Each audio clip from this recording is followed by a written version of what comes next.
it was the object of imperialist rivalries. Since modern times, Afghanistan has outlined a careful policy of non-alignment and has maintained peaceful relations with its neighbor to the north. For years, Afghanistan accepted development aid from the Soviet Union to upgrade its agrarian economy. A network of modern roads was built to link its major cities to the Soviet border. This aid, however, was not without its consequences. Only years later did this become obvious.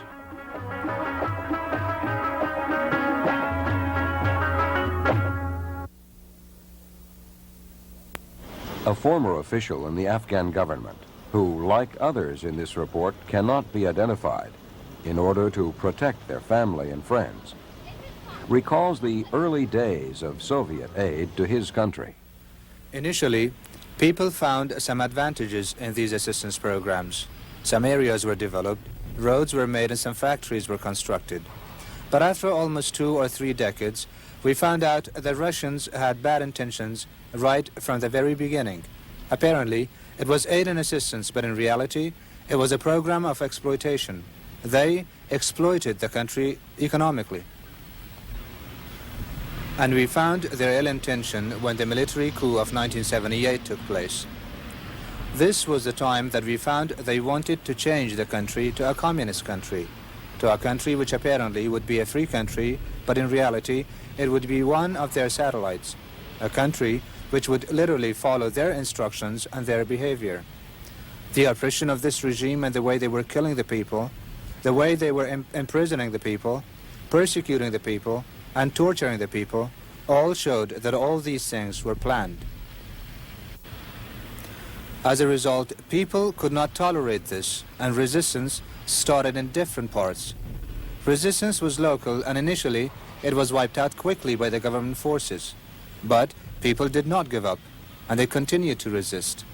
These resistance pockets grew, and finally, they found it was too difficult for the government to cope with this. Recently, Radio Free Kabul has started broadcasting and provides once isolated resistance bands with news about the struggle against the Soviet invaders.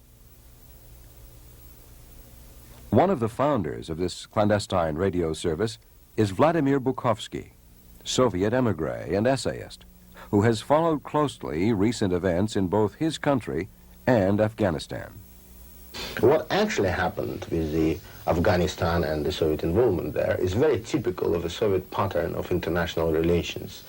No matter how friendly is the neighboring country, they still work internally, subverting it, placing more support at one part of political spectrum to the disadvantage of another spectrum.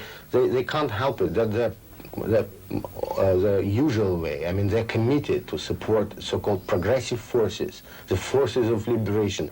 But then the next thing happens. It appears that this particular political group is not popular in their own country. And the only way to keep it in power is by a very strong supply of the external forces from the Soviet Union. When it looked as though the communist government of President Amin might prove unreliable or be deposed, the Soviets moved. In late December 1979, in their greatest show of force since the Soviet invasion of Czechoslovakia, they airlifted thousands of soldiers into the Kabul area and moved tens of thousands more overland across the border into northern Afghanistan.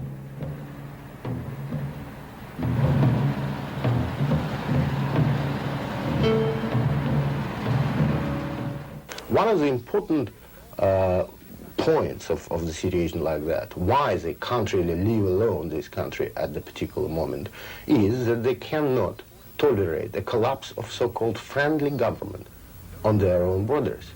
Because then it may be a very dangerous precedent. It may set up, it may trigger off a chain reaction inside of the Soviet Union, which is, as you know, consists of 130 different nationalities, most of them occupied at one or another point of our history by the Soviet Union, as actually Afghanistan was occupied.